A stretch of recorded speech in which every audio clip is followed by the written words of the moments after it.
Back. Radio city joke સ્ટુડિયોમાં આપનું સ્વાગત છે. કાકા, હા આ ઓફિસની નીચે પેલા પાનના ગલ્લા પાસે હા એક માણસ સિગરેટ પીતા પીતા એવું ડિસ્કશન કરતો હતો કે આ વેક્સિનની ગેરંટી શું? સિગરેટ પીતા પીતા વેક્સિનની ગેરંટી માંગતો હતો એમ?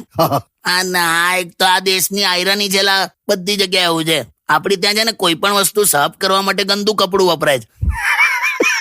અમુક લોકો આ સિટીમાં ગયા હોય ને તો ટ્રાફિક ને ગાળો આપે, જો ને કે કેટલો ટ્રાફિક ચાલે, પણ તું પણ એ ટ્રાફિક નો ભાગ જ છે. સાચી વાત છે. આયરની છે આ બધી. ભીડથી અલગ કરવું છે અને રહેવું છે ભીડમાં. સાચી વાત છે. મેં તો ઘણા બધા એનિમલ રાઇટ્સ વાળાને ચામડાના બૂટ પહેરીને આવતા જોયા.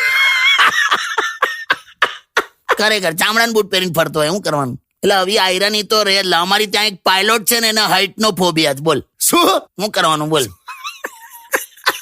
અમે ગામડામાં બધા છોકરાઓ બધા ત્યાં હાવ તળાવમાં નાહવા પડીએ ને તો હાવ નાગડા પડતા હોય.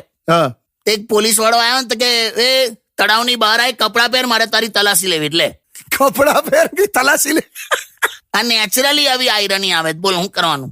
પણ આ છે ને, આ બધી હિપોક્રેસી જવી જોઈએ. હિપોક્રેસી અલગ બેટા. હિપોક્રેસી આખી અલગ જ વસ્તુ છે.